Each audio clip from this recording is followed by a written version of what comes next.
So guys I hope you are well. I am Veer, welcome to Study Family. तो कैसे हो दोस्तों, मैं आशा करता हूँ शानदार तरीके से आप लोग अपनी लाइफ को एंजॉय कर रहे हो, अपनी सेहत, फैमिली और पढ़ाई का ध्यान काफी अच्छे से रख रहे हो। ये जो लेक्चर है आप लोगों को मॉर्निंग में एग्जैक्ट 4 AM आप लोगों को देखने को मिला करेगा। तो जो भी अपना शेड्यूल स्टार्ट करना चाहते हैं मॉर्निंग में और अपने पूरे दिन को अच्छे से यूटिलाइज करना चाहते हैं तो वो डेली मेरे साथ मॉर्निंग में उठ सकते हैं। ये लेक्चर काफी इंटरेस्टिंग रहेगा, कुछ अपग्रेडेशन भी आप लोगों को इसमें देखने को मिलेगा। वीडियो के एंड में आप लोगों से नॉर्मल तरीके क्वेश्चन भी आप लोगों से कुछ पूछा करूंगा, जैसे कि एग्जाम के पैटर्न में जो क्वेश्चन आते हैं। क्विज भी आप लोगों को देखने को मिलेगा और इसी के साथ में जो इंपॉर्टेंट डे होता है वो आप लोगों को मॉर्निंग में ही देखने को मिल जाया करेगा, दिन स्टार्ट होने से पहले ही। तो इस तरीके से आप लोगों के जो फ्रेंड हैं उनसे काफी आगे रहेंगे अपने दिन को, अगर इस तरीके से आप लोग स्टार्ट करके चलते हैं। सारी चीजें ऑलरेडी जब सब उठेंगे उस तब तक आप लोग की काफी सारी चीजें अपडेट हो चुकी होंगी।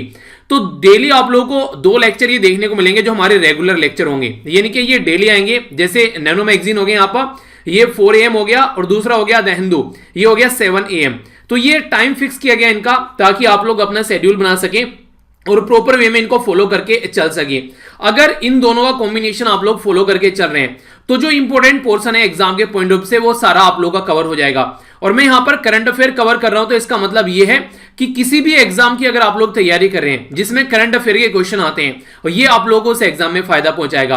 अब वो आप लोगों का यूपीएससी हो सकता है, आप लोगों का स्टेट पीसीएस हो सकता है, या फिर यूपीएससी जब बोल रहा हूं तो इसका मतलब होता है यूपीएससी के सारे पेपर, ठीक है, या फिर आप लोग बैंकिंग या फिर आप लोग आईबीपीएस पीओ वगैरह इन सब की तैयारी कर रहे हैं, या फिर ग्रेड बी ऑफिसर की तैयारी कर रहे हैं। तो जहां पर भी करंट अफेयर के क्वेश्चन आप लोगों के आते हैं यहां पर आप लोगों के ये क्वेश्चन कवर होंगे। देखिए बिल्कुल ऐसे ही जैसे जब मैं आप लोगों को न्यूज़पेपर पढ़ाता हूं तो उस टाइम पर आप लोगों को ये देखने को मिलता है कि न्यूज़पेपर के अंदर जो आर्टिकल आते हैं वहां पर ये नहीं लिखा होता है कि ये आर्टिकल आप लोगों का आईबीपीएस में आएगा, यूपीएससी में आएगा या फिर स्टेट पीसीएस में आएगा।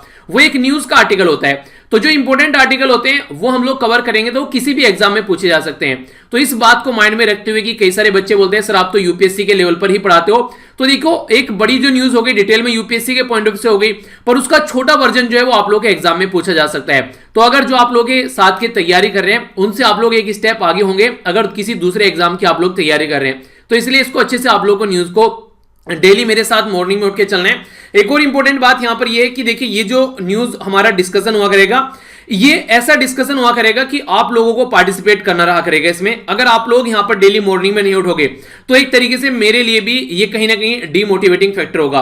तो अगर आप लोग चाहते हैं कि मैं भी मोटिवेट रहूं और आप लोग प्रॉपर वे में चीजों को फॉलो करना चाहते हैं तो आप लोगों को भी मेरे साथ यहां पर मॉर्निंग में उठना पड़ेगा। यानी ये कोशिश करो कि आप लोग शाम तक तो देखते ही हो ना लेक्चर को, तो क्यों ना मॉर्निंग में उठकर इस लेक्चर को निपटा दो। तो आप लोगों को ये लगेगा हाँ यार कुछ चीज तो हम लोगों ने जल्दी ही कंप्लीट कर ली और यहीं से ही कॉन्फिडेंस की साइकिल स्टार्ट होती है। तो ये साइकिल हम लोग स्टार्ट करने जा रहे हैं 1 दिसंबर को, जो कि एक नया मंथ है। और सबसे इंपॉर्टेंट बात यहां पर यह है जो भी इस साल के जो गिले सिकवे हैं उनको साइड में रखते हुए अच्छे से आप लोग चीजों को स्टार्ट कीजिए, क्योंकि 2020 का किसी का भी कोई ज्यादा अच्छा रहा नहीं है, ठीक है। तो क्यों ना ये बचा हुआ जो मंथ है इसको अच्छे से यूटिलाइज किया जा सके ताकि 2021 में जब हम लोग एंट्री करें तो एक अच्छा साल हमारे सामने निकल कर आए और ढंग से उसको प्रोडक्टिव बनाए। तो इसलिए इस जो ये पर्टिकुलर महीना है इसको अच्छे से आप लोग यूटिलाइज कीजिए और वो सारी कमियां खामियां जो पास्ट में रही हैं उनको आप लोग कंप्लीट करने की कोशिश कीजिए ताकि अगले साल आप लोग अच्छे से एंट्री कर सके और कॉन्फिडेंस में एक नया साल स्टार्ट आप लोग कर सके, ठीक है। तो कैसा रहा आप लोगों का साल वो भी आप लोगों ने, कई सारे बच्चों ने अपना एक्सपीरियंस शेयर किया था, तो आप लोग भी अपना एक्सपीरियंस शेयर कर सकते हैं। बाकी आगे अभी बचा हुआ है, अभी खत्म नहीं हुआ है, उसको और प्रोडक्टिव बनाने की कोशिश कीजिए, ठीक है। तो यही कुछ बातें हैं जो मुझे आप लोगों को बतानी थी। तो डेली 4 AM कौन उठेगा वो यस लिखिए और जो नहीं उठ रहा है वो नो लिख सकते हैं। तो कोशिश ये करनी है कि 4 से 5 बजे के बीच में आप लोगों को आंसर देने हैं। जो भी आंसर 4 से 5 के बीच में देगा वही का उसी बच्चे का आंसर जो है मैं नेक्स्ट डे इंक्लूड करूंगा, यानी कि जो भी प्रोडक्टिव वे में आंसर देकर यहां पर चलेगा। तो ये कुछ बातें हैं जो मुझे आप लोगों के साथ में शेयर करनी थी। तो मैं आशा करता हूं कि आप लोग इसको अच्छे से एंजॉय करेंगे।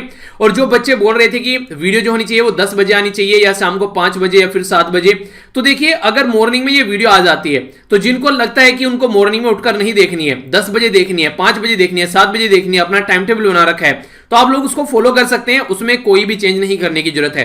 पर हाँ जो मॉर्निंग में देखना चाहते हैं खासकर वो लोग जो ऑफिस गोइंग बच्चे हैं वो सारे, या फिर और भी जिसको लगता है कि मॉर्निंग में अपना टाइम स्टार्ट करना है, जल्दी उठ के कोई बहाना चाहिए, तो उनके लिए एक बहाना भी हो जाएगा, ठीक है।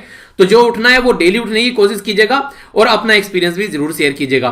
तो ये थी कुछ बातें जो आज आप लोगों से मैं शेयर कर रहा हूं। डेली इस तरीके से हम लोग इन चीजों को डिस्कस नहीं करेंगे, क्योंकि स्टार्टिंग का जो टाइम होता है उसको भी हम लोग अच्छे से इफेक्टिवली यूटिलाइज करेंगे। तो आइए आज का डिस्कशन स्टार्ट करते हैं बिना किसी देरी के। तो सबसे पहले क्विज है आप लोगों के सामने, और क्विज से भी पहले एक क्वेश्चन है जो आप लोग को अटेम्प्ट करना है। ये क्वेश्चन आप लोग देखिए, यहां पर जो बात की जा रही है फाइनेंशियल इंक्लूजन के बारे में। अगर आप लोग इस शब्द का मतलब जानते हैं कि फाइनेंशियल इंक्लूजन क्या होता है, तो इस क्वेश्चन का आंसर आप लोग दे पाएंगे। क्वेश्चन पढ़िए, यहां पर बोला गया कि जो नीचे दिए गए यहां पर ये जो पर्टिकुलर स्टेप हैं, अगर इनको हम लोग उठाते हैं तो फाइनेंशियल इंक्लूजन होता है या फिर नहीं होता है। तो ये आप लोग को क्वेश्चन का आंसर देना है। तो ऑप्शन में क्या क्या है एक एक करके देख लेते हैं, तभी आप लोग चीजों को अंडरस्टैंड कर पाएंगे।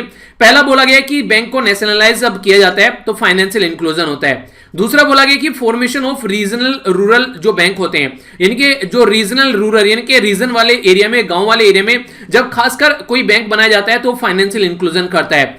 अगर कोई पर्टिकुलर बैंक की ब्रांच है किसी गांव को गोद लेती है, अडॉप्ट करती है, तो ये भी फाइनेंशियल इंक्लूजन का काम करता है। तो कौन सी स्टेटमेंट यहां पर करेक्ट है? ए में बोला गया 1 और 2, बी में बोला गया 2 और 3, सी में बोला गया 3 और डी में बोला गया 1, 2 और 3। फाइनेंशियल इंक्लूजन का अगर शब्द का मैं आप लोगों को मीनिंग बताऊं तो इसका मतलब होता है एक तरीके से वो लोग जो इनके पास में अकाउंट, बैंक अकाउंट नहीं है, या जो फाइनेंशियल सर्विसेज का फायदा नहीं उठा पाते हैं, उनको भी उसमें इंक्लूड करना। ठीक है, तो इसको बोलेंगे फाइनेंशियल इंक्लूजन। जैसे आप लोगों ने लिटरेसी और इलिटरेट लोगों के बारे में सुना होगा। लिटरेसी का मतलब होता है बेसिकली उन लोगों को एजुकेशन देना, जिन एक तरीके से एजुकेशन प्रोवाइड कराना लोगों को जिनके पास में एजुकेशन नहीं है, तो लिटरेट करना। इसी तरीके से फाइनेंशियल इंक्लूजन का मतलब कि फाइनेंशियल सर्विस में उनको इंक्लूड करना जिसके पास में फाइनेंशियल सर्विस नहीं है। तो ये क्वेश्चन का आंसर आप लोग बताइए, फिर वीडियो के एंड में आप लोगों को इसका आंसर मिलेगा। ओके, आइए क्विज देखते हैं। क्विज से अपना डिस्कशन स्टार्ट करेंगे। यहां पर काफी इंपॉर्टेंट और इंटरेस्टिंग डिस्कशन है, यहां पर अच्छे से इसको अटेम्प्ट कीजिए। सबसे पहले बात की जा रही है यहां पर वर्ल्ड एड्स डे के बारे में। वर्ल्ड एड्स डे जो है यहां पर 1 दिसंबर को ये सेलिब्रेट किया जाता है, ताकि जो एड्स की बीमारी है उससे लोगों को बचाया जा सके। तो यहां पर वर्ल्ड एड्स डे जो है, अब की बार की थीम क्या है इसकी, ये आप लोगों को बताना है। तो इंपॉर्टेंट क्वेश्चन बन सकता है, क्योंकि कोविड-19 के चलते हेल्थ वाला इशू काफी इंपॉर्टेंट हो गया है। इसी के साथ में चाइना के द्वारा एक सुपर डैम बनाया जा रहा है, काफी बड़ा डैम बनाया जा रहा है यहां पर एक पर्टिकुलर रिवर के ऊपर। अगर चाइना इसके ऊपर डैम बनाता है तो हमारी कंट्री का जो नॉर्थ ईस्ट वाला एरिया है उसमें जो पानी की जो सिक्योरिटी है वो खतरे में पड़ सकती है, यानी कि यहां तक प्रॉपर पानी न पहुंचे। तो ये आप लोगों को बताना है कि कौन सी रिवर है। इसी के साथ में यहां पर एक टर्म है जो यहां पर आप लोगों के सामने लिखी हुई है, इसको बोलते हैं यहां पर मेडोग या फिर मेटक, या फिर यहां पर यह है मोटू। ये मोटू कंट्री, ये कई सारे नाम इसी के हैं, या फिर इसको यहां जो एक मोटू कंट्री इसी के साथ में यहां पर यह है यहां पर पेमाको। तो ये किस पर्टिकुलर रीजन में आता है जो ये अलग अलग नाम से पुकारा जाता है, ये भी अभी न्यूज में। तो डायरेक्ट क्वेश्चन आप लोगों से एग्जाम में बन सकता है।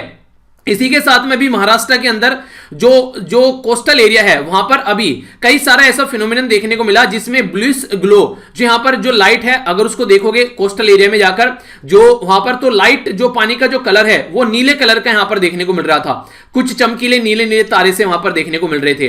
तो इस फिनोमिनन यानी कि जो एक घटना है, इस घटना को किस नाम से पुकारा जाता है, ये आप लोगों को बताना है। इसी के साथ में हमारी कंट्री जो इंडिया, इसी के साथ में हमारा राज्य कंट्री में नॉर्थ ईस्ट का मेघालय, ये मिलकर एक इंटरनेशनल ऑर्गेनाइजेशन के साथ में 120 मिलियन प्रोजेक्ट का यहां पर इनके द्वारा एग्रीमेंट साइन किया गया, ताकि मेघालय के अंदर ट्रांसपोर्ट जो सेक्टर है उसको बढ़ाया जा सके। ट्रांसपोर्ट यानी कि जो यात्री को एक जगह से दूसरी जगह पर ले जाना, सामान को एक देश दूसरी जगह पर ले जाना, उस पर्टिकुलर एरिया को इंप्रूव किया जा सके, तो इंफ्रास्ट्रक्चर क्रिएट किया जा सके। तो किसके साथ में मिलकर यहां पर यह काम चल रहा है, कौन से मिनिस्ट्री ने इनके द्वारा अभी लॉन्च किया गया है? India climate change knowledge portal. तो ये एक तरीके की वेबसाइट है जहां पर कई सारी क्लाइमेट चेंज से रिलेटेड इंफॉर्मेशन देखने को मिलेगी। कौन से मंत्रालय के द्वारा इसको स्टार्ट किया गया? National Clean Air Programme NCAP के बारे में अगर हम लोग बात करते हैं, तो ये जो प्लान है ये बोलता है कि हम लोग को 20 से 30% रिड्यूस करने हैं जो पार्टिकुलेट मैटर 10 और पार्टिकुलेट मैटर 2.5, यानी कि जो पोल्यूशन के कण होते हैं एनवायरमेंट में, उसको लगभग 20 से 30% तक कम करना है। और बेस ईयर रखा गया 2017 के बेस ईयर पर इसको लेकर आना है। तो कब तक इसको कम करना है ये आप लोग को बताना है।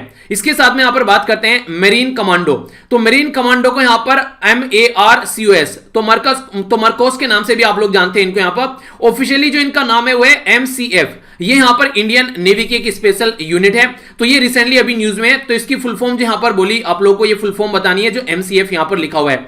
तो ये है इंपॉर्टेंट क्वेश्चन जो आप लोग को अटेम्प्ट करने हैं, तो इनको अटेम्प्ट कीजिए अच्छे से, और वीडियो के आगे जैसे जैसे हम लोग आगे बढ़ेंगे तो इनका सबका आंसर आप लोग को वीडियो के अंदर देखने को मिलेगा। ठीक है, तो आइए एक एक कर देखते हैं। सबसे पहले बात करते हैं इंपॉर्टेंट डे के बारे में। इंपॉर्टेंट डे जो है आज का, ये काफी इंपॉर्टेंट है। यहां पर ये बात की जा रही है वर्ल्ड एड्स डे के बारे में, जिसको विश्व एड्स दिवस भी आप लोग बोल सकते हैं हिंदी में। तो ये 1 दिसंबर को सेलिब्रेट किया जाता है। 1 दिसंबर को जो सेलिब्रेट किया जाता है तो यहां पर अवेयरनेस फैलाई जाती है, ताकि एचआईवी जो इन्फेक्शन है, एचआईवी हो गया यहां पर वायरस का नाम, और एड्स हो गया बीमारी का नाम, तो ये इसको रोकने की कोशिश की जाती है। तो इसी के चलते इसके अवेयरनेस को जनता तक पहुंचाने के लिए, ताकि ये जो बीमारी है इसको रोका जा सके। आप लोगों ने देखा होगा prevention is better than cure, यानी कि अगर आप लोग चीजों को अच्छे से अगर फॉलो करके चलते हैं तो बहुत सारी बीमारी को वैसे ही आप लोग दूर कर लेंगे।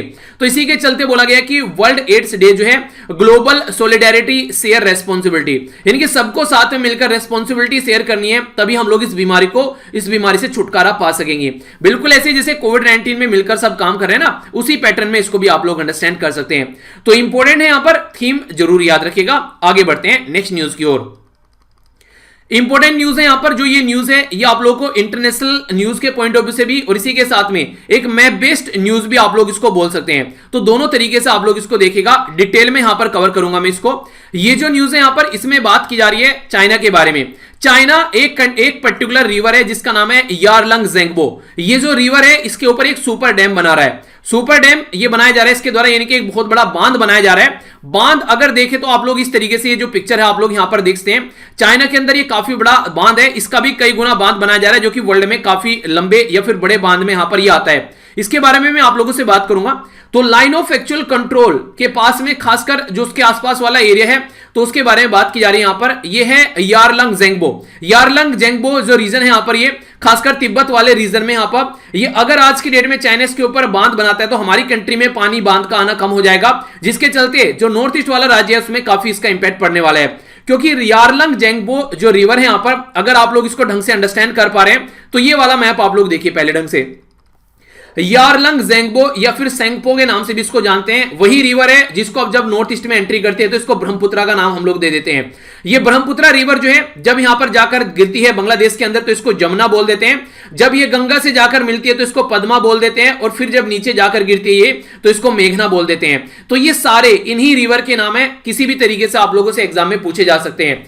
तो ये ब्रह्मपुत्रा रिवर जब यहां पर तिब्बत वाले रीजन में इस नाम से पुकारी जाती है, तो अगर यहां पर बांध बनाकर पानी को रोकने की कोशिश कहीं की जाती है तो हमारी कंट्री में नॉर्थ ईस्ट वाले एरिया में इसका पानी नहीं आएगा, जिससे नॉर्थ ईस्ट एरिया की वाटर सिक्योरिटी जो है वो खतरे में पड़ जाएगी।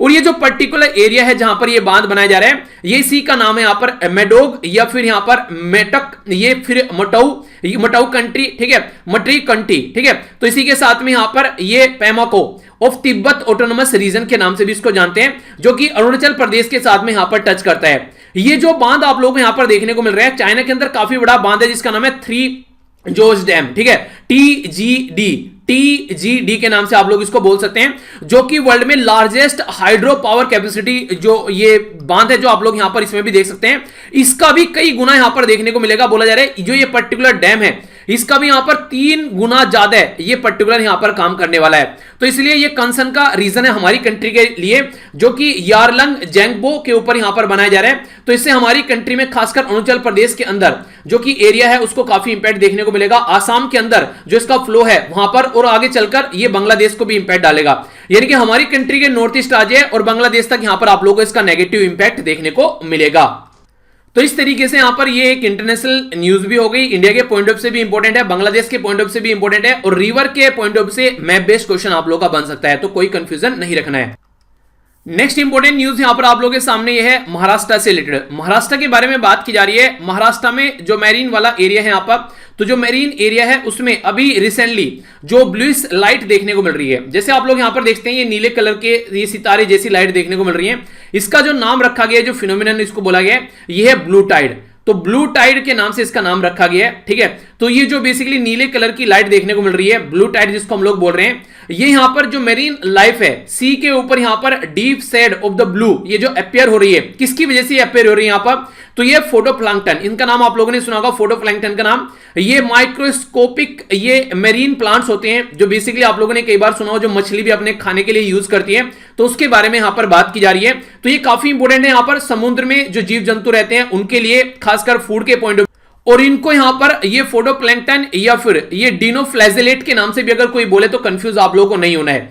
तो केमिकल रिएक्शन बनती है प्रोटीन के साथ में जब यहां पर ये कुछ ऐसी कंडीशन आप लोगों को देखने को मिलती है।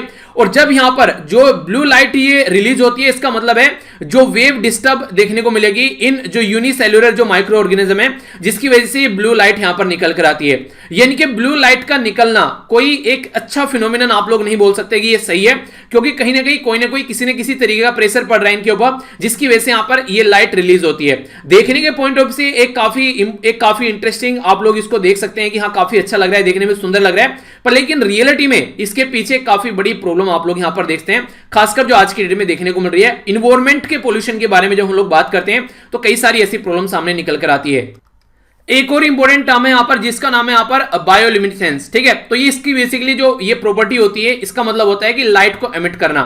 कई बार एनिमल प्लांट्स जो फंगी होते हैं या फिर बैक्टीरिया जो होते हैं, ये सब यहां पर इस तरीके की लाइट एमिट करते हुए नजर आते हैं। ठीक है, आप लोगों ने सुना होगा, जो कई बार आप लोगों ने देखा होगा, ये जो इनको बोलते हैं एक तरीके से लोकल भाषा में जैसे पटबीज ना बुलाया जाता है, जो नहीं तो छोटे छोटे कीट पतंगे होते हैं जो अंधेरे में जाकर लाइट जो है वो एमिट करते हैं, जिसे जुगनू के नाम से, कई अलग अलग नाम से अलग अलग एरिया में जिनको पुकारा जाता है। तो उसी तरीका एक फिनोमिनन आप लोग यहां पर देख सकते हैं। इकोनॉमी के पॉइंट ऑफ से यहां पर ये इंपॉर्टेंट न्यूज है। फिर ऑर्गेनाइजेशन के बारे में अगर बात करूं, आप लोगों से बात की जा रही है हमारी कंट्री के बारे में, तो हमारी कंट्री यानी कि इंडिया, मेघालय यानी कि नॉर्थ ईस्ट वाला रीजन और वर्ल्ड बैंक मिलकर 120 मिलियन का प्रोजेक्ट साइन कर रहे हैं ताकि इंप्रूव किया जा सके या फिर मॉडर्नाइज किया जा सके ट्रांसपोर्ट सेक्टर जो होता है उसका आधुनिकीकरण किया जा सके मेघालय राज्य के अंदर। यानी कि जो मेघालय नॉर्थ ईस्ट का हमारी कंट्री का राज्य है, उसको सही तरीके से उसके अंदर इंफ्रास्ट्रक्चर डेवलप करने की कोशिश की जा रही है। मेघालय एक ऐसा राज्य है जो सैंडविच है आसाम और बांग्लादेश के बीच में, एक तो आसाम को टच करता है और नीचे बांग्लादेश को टच करता है। इसके अलावा और किसी भी एरिया को मेघालय जो है यहां पर टच नहीं करता है। तो मेघालय वाले रीजन में इंफ्रास्ट्रक्चर को डेवलप करने की बात की जा रही है।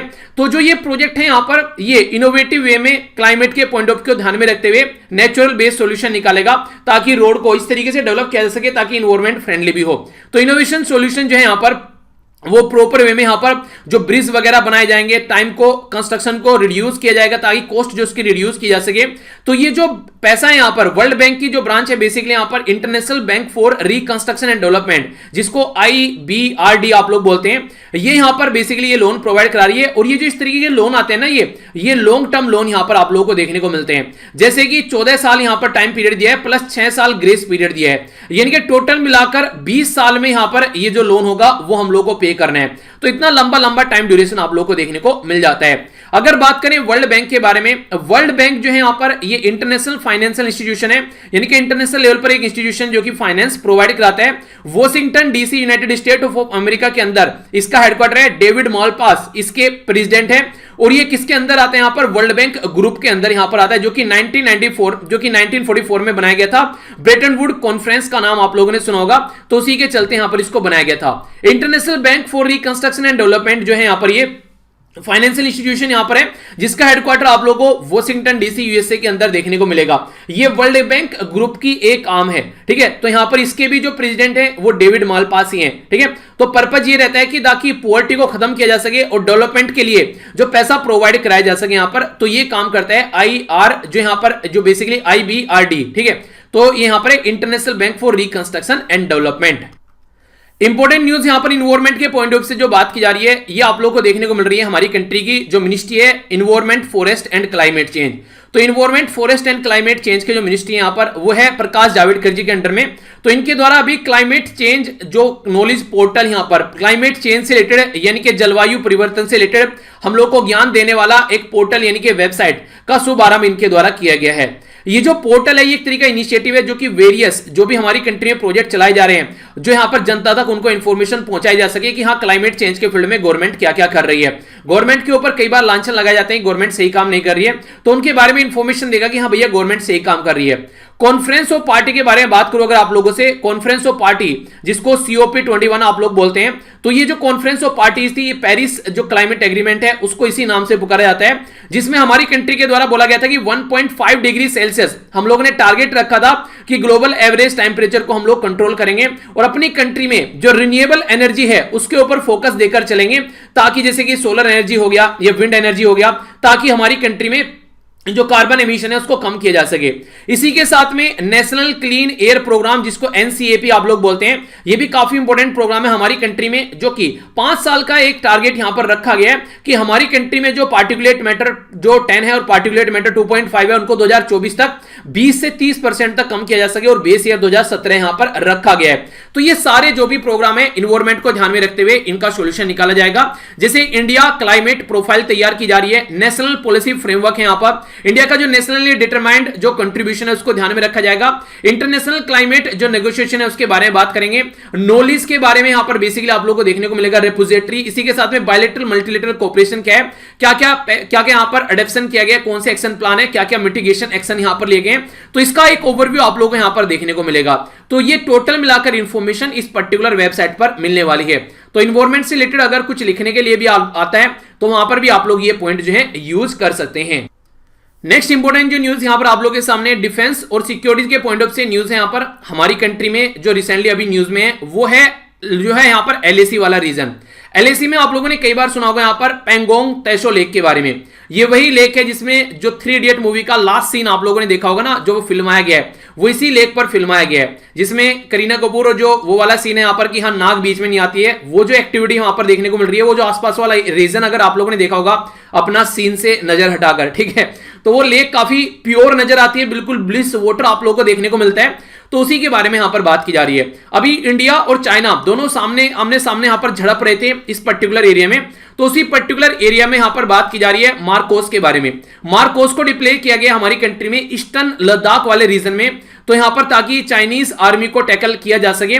तो ये जो मेरीन कमांडो होते हैं इनके बारे में बात की जा रही है। ये ऑफिशियली इनको हम लोग यहां पर मेरीन कमांडो फोर्स यानी कि MCF के नाम से जानते हैं। हमारी कंट्री में जो इंडियन नेवी है उसकी स्पेशलाइज्ड फोर्स है यहां पर। ये तो किसके अंडर आती है? इंडियन नेवी के अंदर आती है। फाउंड की गई थी फरवरी 1987 में, और ये ऑल टाइप ऑफ इन्वायरमेंट से रिलेटेड, सी से रिलेटेड, एयर या फिर लैंड पे ऑपरेशन करती नजर आती है। ठीक है, तो इसके बारे में याद रखिएगा, द फ्यू यानी कि कम है पर लेकिन फियरलेस है जितने भी हैं। ठीक है, द फ्यू फियरलेस यहां पर इनका मोटो भी है, और इनकी एनिवर्सरी जो है 14 फेब यहां पर इनकी एनिवर्सरी सेलिब्रेट की जाती है। हेडक्वार्टर इनका विशाखापत्तनम में आप लोगों को देखने को मिलेगा। ठीक है, तो ये इसके बारे में कुछ इंपोर्टेंट इंफॉर्मेशन है। जब इसको जो बनाया गया था, ये काउंटर टेररिज्म एक तरीका रोल प्ले करती है। 1987 में इसको बनाया गया था। आखिर ये जो लेक है इसकी लोकेशन आप लोग एक बार देखिए। मैप बेस्ड क्वेश्चन भी आप लोगों से पूछा गया रिसेंटली अभी एग्जाम में, आगे भी क्वेश्चन बन सकता है। ये हो गया एक्साई चीन, जो कि हमारी कंट्री का पोर्शन चाइना के कंट्रोल में 1962 यानी कि 1962 की वार के टाइम से।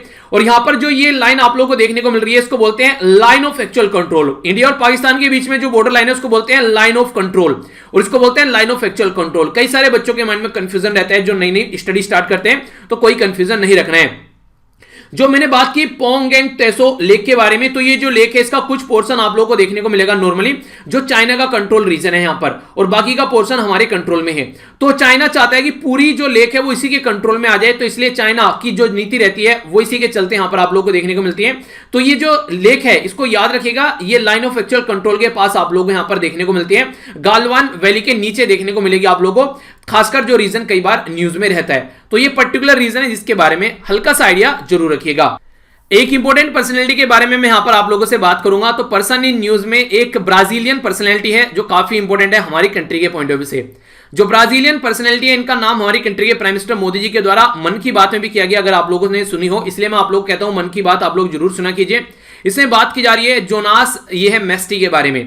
ठीक है, तो ये जो पर्टिकुलर इंपॉर्टेंट पर्सनैलिटी है ब्राजील के, ये एक पर्टिकुलर इंसान है, इनको काफी अच्छा ज्ञान है हमारी कंट्री के जो वेदांता और भगवत गीता का, और इसके बारे में ये लेसन प्रोवाइड कराते हैं रीडी जेनेरियो के पास में। रीडी जेनेरियो जो ब्राजील के अंदर काफी इंपॉर्टेंट सिटी है, यहां पर ओलंपिक का नाम भी आप लोगों ने सुना होगा, रीडी जेनेरियो में हुए थे। कौन से ईयर के ओलंपिक यहां पर हुए थे उनका नाम आप लोगों को बताना है।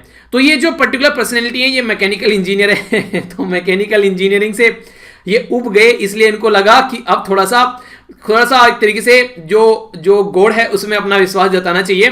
तो इसके चलते इनके द्वारा वेदांता और भगवत गीता का काफी अच्छा नॉलेज लिया गया। सबसे इंपॉर्टेंट बात यहां पर ये, जिस कल्चर को हमारी कंट्री में ज्यादा ध्यान नहीं दिया जाता है, हम जैसे लोग जो हैं आज के डेट में अपनी कल्चर को भूलते जा रहे हैं, तो उसको जो खासकर जो बाहर की कंट्री है वो अडेप्ट कर रहे हैं, तो कुछ तो इंपॉर्टेंस इनके अंदर होगी, तो हम लोगों को भी इनके अंदर फोकस देकर चलना चाहिए।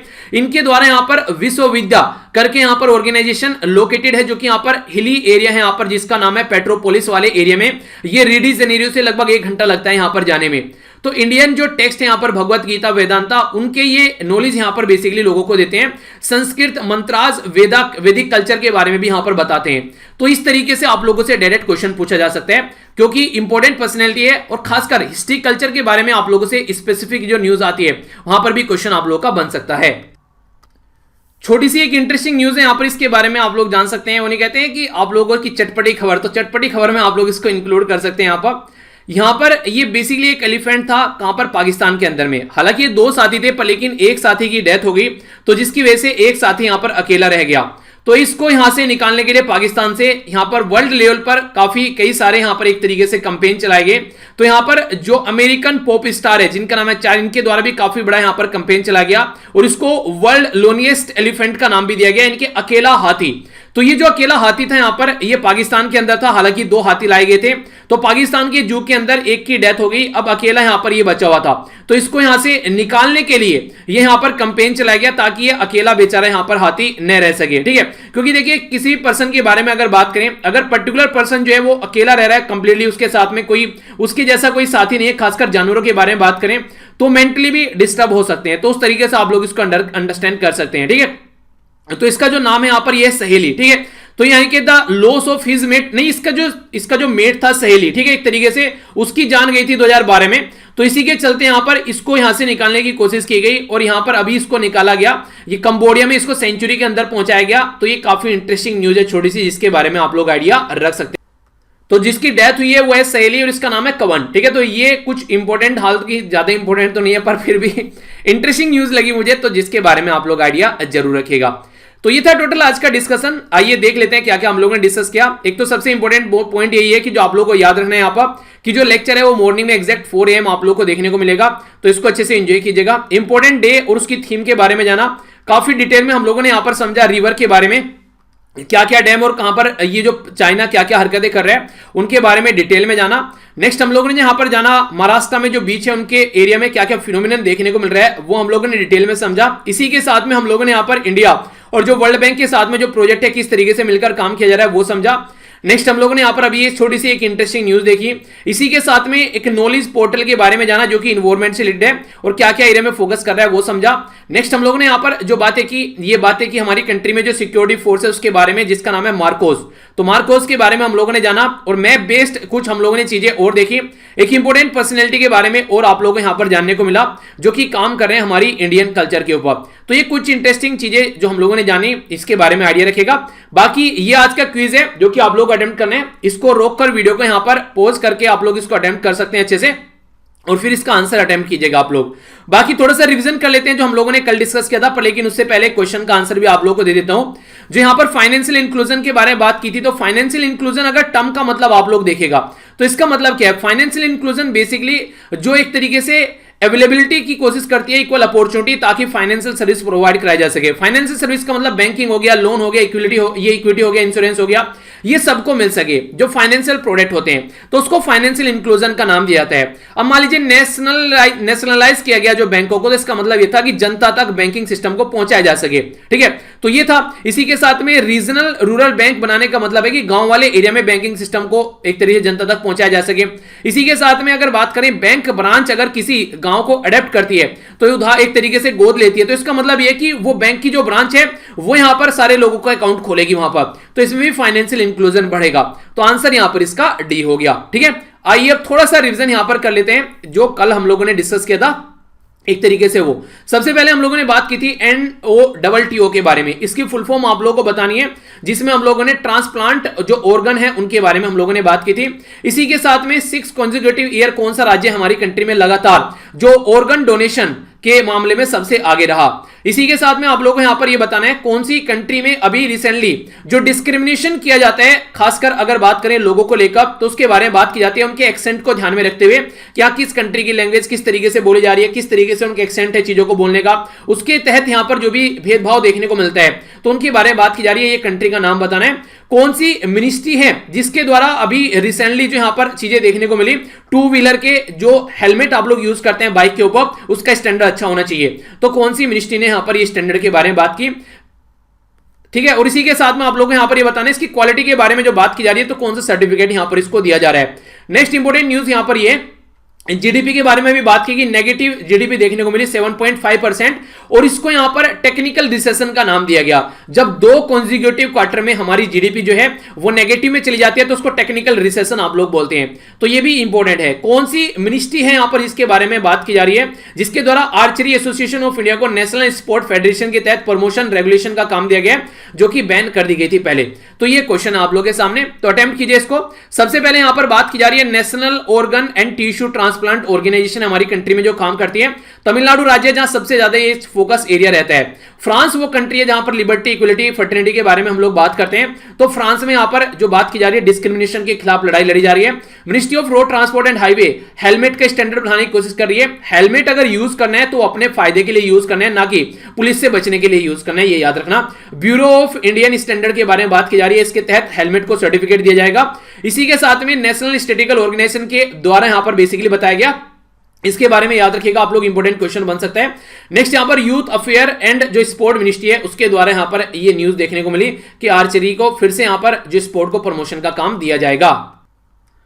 कल जो सबसे बेस्ट आंसर दिए गए वीडियो के नीचे अगर आप लोग जाकर देखिएगा तो ये दिए गए हैं सजल प्रीत कौर के द्वारा। सजल प्रीत कौर के द्वारा डिटेल में आंसर दिए गए, काफी अच्छे, ट्राई तो कई बच्चों के द्वारा किया गया, पर इसके द्वारा सबसे ऑर्गेनाइज और सबसे अच्छे आंसर दिए गए। जिसमें ब्रिक समिट के बारे में मैंने पूछा था, तो 12th जो ब्रिक समिट है वो होस्ट की गई है रशिया के द्वारा, ठीक है, जो अभी यहां पर 17 नवंबर को देखने को मिली थी।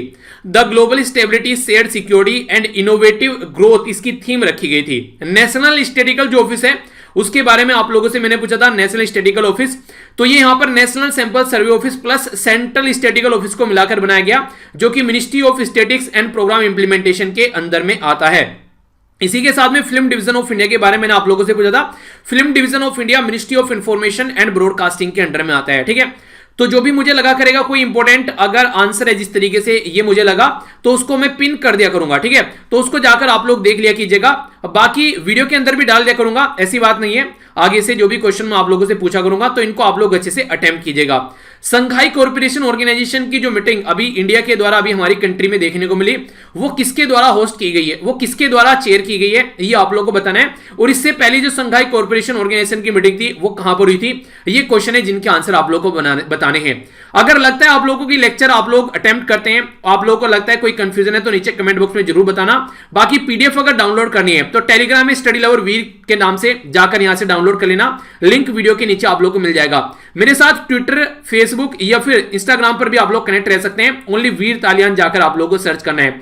बाकी अगर आप लोगों को लगता है ये वीडियो आप लोगों को फायदा पहुंचा रही है तो ये दूसरों तक जरूर पहुंचाइएगा, क्योंकि अच्छी चीजें शेयर करने से बढ़ती हैं। हमेशा अगर चीजें आप लोगों को लगती हैं फायदा पहुंचा रही है तो उसको सोसाइटी में जरूर शेयर कीजिए। जल्दी से जल्दी हम लोग अपना परिवार एसएलवी जो है वो 1 मिलियन करना है, तो ये आप लोगों का एक बहुत बड़ा कंट्रीब्यूशन यहां पर रहेगा अगर आप लोग इसको ज्यादा से ज्यादा लोगों तक पहुंचाते हैं। पर लेकिन तभी शेयर करनी है और लाइक करनी है अगर आप लोगों को लग रहा है ये आप लोगों को फायदा पहुंचा रही है। अगर नहीं तो फिर बिल्कुल भी शेयर नहीं करना है, ठीक है, और डिसलाइक करके जाना है। पर लेकिन कमेंट बॉक्स में जरूर बताना क्यों किया ऐसा, ताकि इंप्रूव किया जा सके। तो मिलता हूं नेक्स्ट लेक्चर में। बड़ों को नमस्ते, छोटों को प्यार, छोटी सी लाइफ एंजॉय करो यार। तब तक के लिए जय हिंद। 7 AM मिलता हूं, ठीक है।